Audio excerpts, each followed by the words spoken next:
نصلی علی رسولہ الکریم اما بعد فاعوذ باللہ من الشیطان الرجیم بسم اللہ الرحمن الرحیم رب اشرح لی صدری ویسر لی امری واحلل عقدۃ من لسانی یفقہوا قولی اللہم فقہنا فی الدین۔ سورۃ البقرہ آیت نمبر 140۔ لفظی ترجمہ، روٹ ورڈ اور تفسیر۔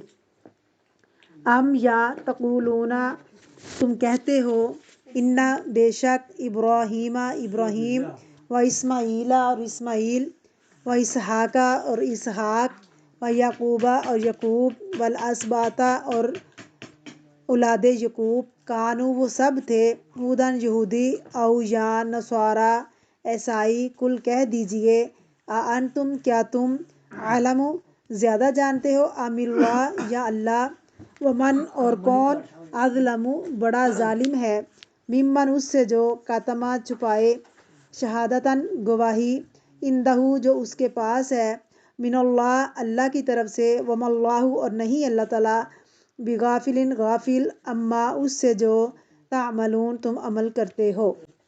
روٹ ورڈ ام یا تقولون تم کہتے ہو انا بے شک ابراہیم و اسماعیل اور اسماعیل و اسحاق اور اسحاق و یعقوب اور یعقوب والاسباط اور اسباط اولاد یعقوب یا پھر قومیں کانو وہ سب تھے ہودن یہودی اور نصارا یا نصرانی قل کہہ دیجئے کیا اب یہ حمزہ کیا ہے تو ایک حرف پیچھے پڑا ہے ہم نے انذرتہم انتم تم عالم زیادہ جانتے ہو اسم تفضیل ہے۔ تفضیل کس کو کہتے ہیں؟ جس میں دوسرے پر فضیلت دی جاتی ہے، سپرلیٹیو ڈگری۔ زیادہ جانتے ہو ام یا اللہ ومن اور کون اظلم زیادہ بڑا ظالم ہے، یہ بھی اسم تفضیل ہے۔ ممن اس سے جو کاتما چھپائے پیچھے پڑا ہے، اس کا روٹ کیا ہے؟ کاف تا میم۔ یکتمون تکتمون ٹو کنسیل شہادتاً گواہی عندہ جو اس کے پاس ہے من اللہ اللہ کی طرف سے وما اللہ اور نہیں ہے اللہ تعالیٰ بغافل غافل کس وزن پر ہے؟ فاعل کے وزن پر۔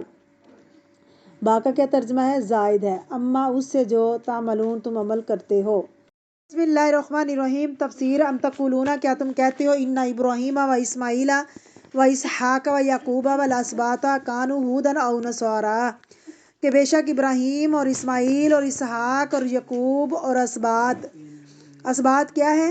اولاد یعقوب بنی اسرائیل کے قبائل، ان کی طرف جو انبیاء کرام بھیجے گئے کانوا ہودن او نصارا وہ یہودی یا عیسائی تھے، کیونکہ یہودی یہ کہتے تھے کہ یہ سب یہود تھے، عیسائی کہتے تھے یہ عیسائی تھے۔ اللہ تعالیٰ قرآن مجید میں فرماتے ہیں سورۃ آل عمران میں آیت نمبر 67 میں ابراہیم علیہ السلام نہ یہودی تھے نہ عیسائی تھے، وہ یکسو مسلمان تھے۔ آل عمران 65 میں آتا ہے اے اہل کتاب ابراہیم کے بارے میں کیوں جھگڑتے ہو حالانکہ تورات اور انجیل تو اس کے بعد اتری، کیا تم عقل نہیں رکھتے؟ موسیٰ بعد میں آئے، عیسیٰ بعد میں آئے، ابراہیم ان سے پہلے کے تھے۔ وہ کہاں سے تمہارے فرقوں میں پڑ گئے، یا یہ تمہارا جو نام انہوں نے رکھ لیا یہ تمہارا نام بعد کی پیداوار ہے؟ یہ ایسا ہی ہے جیسا کوئی کہے کہ محمد صلی اللہ علیہ وسلم سنی تھے یا شیعہ تھے یا حنبلی تھے یا شافعی تھے۔ یہ کہنا زیب نہیں دیتا، کیوں؟ اس لیے یہ سب کچھ بعد کی پیداوار ہے۔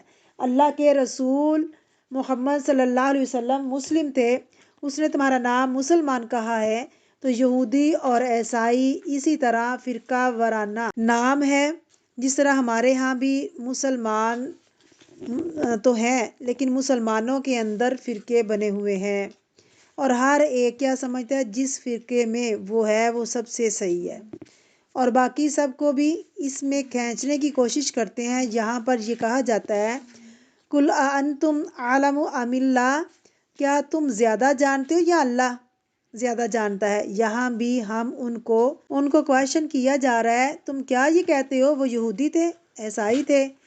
اللہ کہتا ہے نہیں، وہ کچھ نہیں تھے، وہ تو بس مسلمان تھے۔ اب یہ بتاؤ تم سچے ہو یا اللہ کی بات سچی ہے؟ اب وہ دو میں سے ایک بات کہیں گے نا، یا کہیں گے ہم سچے ہیں، اگر یہ کہیں گے کہ ہم سچے ہیں تب بھی پھنسے، کیوں؟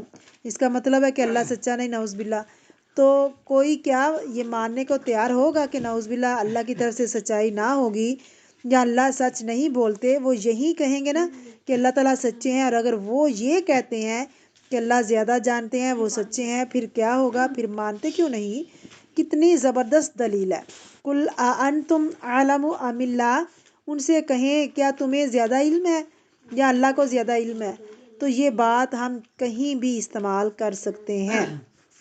جب کوئی شخص دین کے کسی حکم پر اعتراض کرے کہ یہ کیوں ہے دین میں، اسے ہم یہ بتائیں کہ یہ اللہ کی بات ہے اور اللہ تعالیٰ زیادہ جانتا ہے، کیونکہ بعض اوقات کہتے ہیں کہ قرآن پاک میں یہ کہتا ہے، لیکن سائنٹسٹ یہ کہتے ہیں نا، یہ کتنی عام بات ہے، قرآن پاک میں یہ لکھا ہے کہ آج کی ریسرچ یہ بتاتی ہے، اس موقع پر ہمارا ایمان کیا کہتا ہے، یا ہمیں اس موقع پر دوسرے کو کیا کہنا چاہیے؟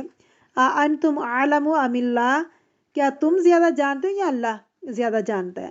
سورۃ ملک میں اللہ تعالیٰ فرماتے ہیں الا یعلم من خلق وہو اللطیف الخبیر، کیا وہی نہ جانے جس نے پیدا کیا، اور وہ کیا ہے؟ بہت باریک بین، صرف اوپر اوپر سے نہیں اندر تک جانتا ہے، الخبیر بہت ہی زیادہ باخبر، وہ ہر چیز جانتا ہے۔ تو تم یہ نہیں کہہ سکتے ہمارا علم زیادہ ہے اور ہماری ریسرچ زیادہ بہتر ہے، اور یہ پروفڈ ہے نہیں۔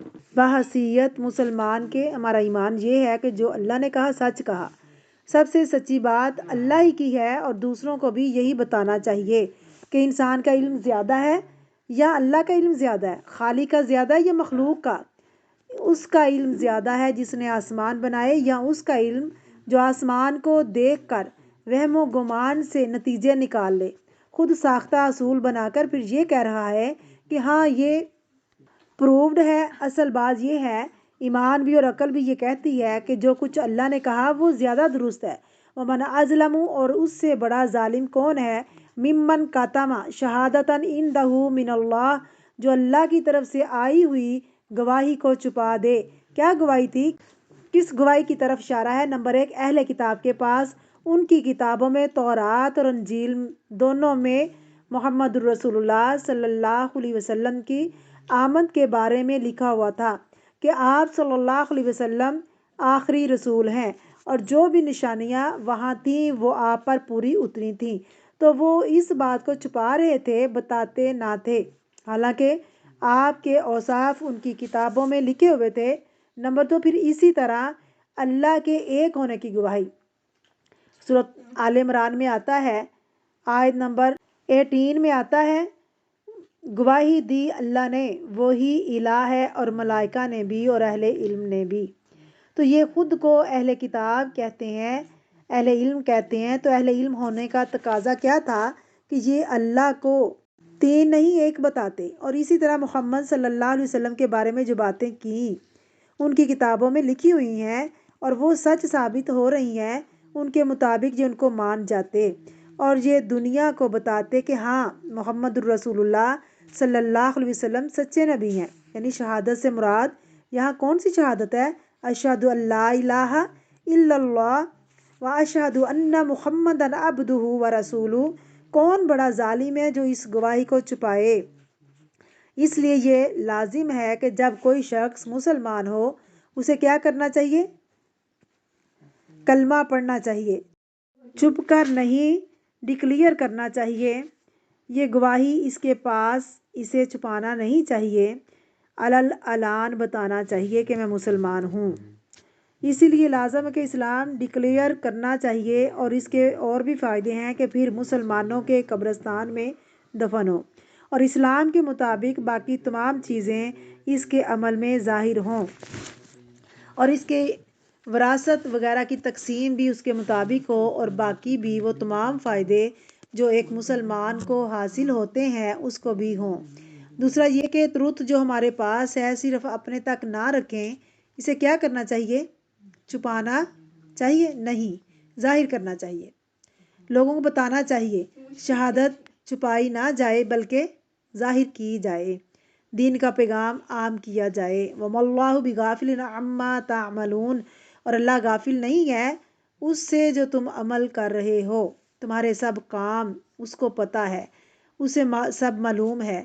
جو کچھ بھی کر رہے ہو، گواہی چھپا رہے ہو یا ظاہر کر رہے ہو یا گواہی دے رہے ہو، حق کو چھپا رہے ہو یا حق کو سامنے لا رہے ہو، لہٰذا اس طریقے سے جینا کہ پتہ ہی نہ چلے کہ مسلمان ہے یا کچھ اور، یہ طریقہ جینے کا درست نہیں ہے۔ صبغۃ اللہ بھی ہونا چاہیے جو عمل میں ہے بنیادی طور پر، اور شہادت بھی دینی چاہیے جو زبان سے بھی ہے اور عمل سے بھی ہے۔ دین کوئی چھپانے کی چیز نہیں، دین عمل کرنے کی چیز ہے اور دوسروں تک لے جانے کی چیز ہے۔ لہٰذا جس نے اللہ کو تھام لیا اس نے ایک مضبوط کڑا تھام لیا، اسے ڈرنا نہیں چاہیے۔ کیا پڑا تھا ہم نے پیچھے؟ فَسَيَكْفِيكَهُمُ اللَّهُ، ان کی طرف سے تمہیں اللہ کافی ہو جائے گا۔